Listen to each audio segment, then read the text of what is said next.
Mommy? Liam looked at Bryce's departing back and whispered, Where's Daddy going? Natalie touched his head. She felt conflicted. He seemed certain that this man was his father, and no matter what she said, she couldn't change his mind. She smiled helplessly and was about to remind him again that that wasn't his dad. But when she raised her head, she saw Cheryl walking slowly toward her. "What are you doing here?" Her expression immediately darkened, and she spoke with a tone that was not cold, but also could not be described as indifferent. Cheryl immediately played innocent and lightly tugged her arm. "I don't need a reason. I was just afraid that my sister was bored, and so I came over to chat."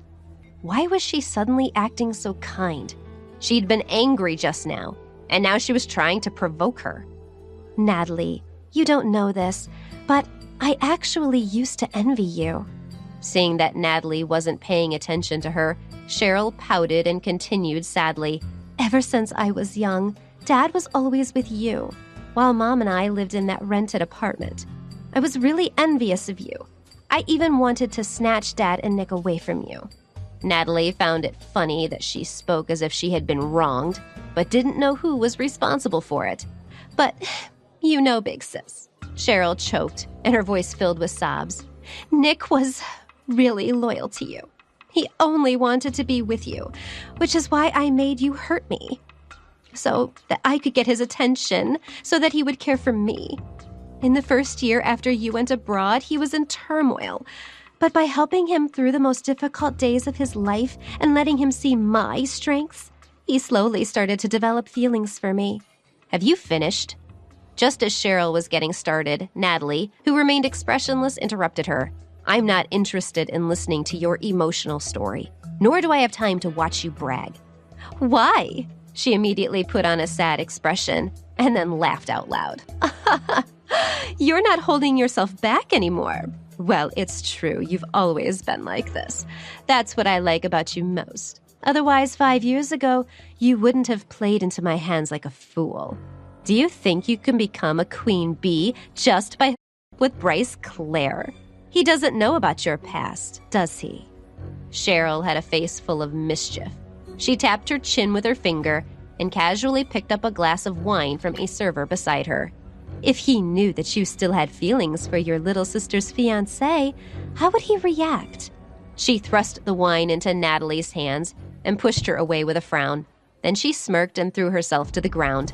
With her hair in a mess around her head, she cried, "Sister, you already have Bryce. Why are you still thinking about Nick?" She purposely raised her voice to attract the attention of all the guests in the hall. "Do you still blame me for getting together with him?" She bit her lips as tears threatened to fall from her eyes. "But he caught you cheating. You broke his heart first. How can you still—" She did not finish her sentence, but she had already said enough to put all the blame on Natalie. The surrounding guests looked at the stunned Natalie, who felt her head buzzing and her temples throbbing. Seeing Cheryl kneeling on the ground in a very sorry state, Nick squeezed through the crowd, pulled her into his arms, and roared fiercely, "Natalie, why are you like this?" Even Tom leaned towards her and reprimanded her. "How could I have a daughter with such a vicious heart?" The endless scolding made her head spin. She put Liam down, afraid that she would drop him. You nasty woman! Liam shouted at Cheryl, who was still on the ground. You're lying! Natalie felt unbearable pain in her chest. She tried her best to support herself, but her vision went dark again. Losing her balance, she fell backward. But instead of hitting the cold tiled floor, she fell into a warm embrace. Bryce caught her tightly in his arms and looked up at Cheryl with a cold gaze as she was helped to her feet. Seeing his stare, Cheryl panicked and started to act pitifully. With a weak voice, she said, "Mr. Clare, don't blame me. My sister grew up with Nick after all. They grew up together." Bryce sneered and turned to look at Nick with a hint of ridicule in his voice, still talking to Cheryl. "Your sister had a bad taste in the past, but that's over now.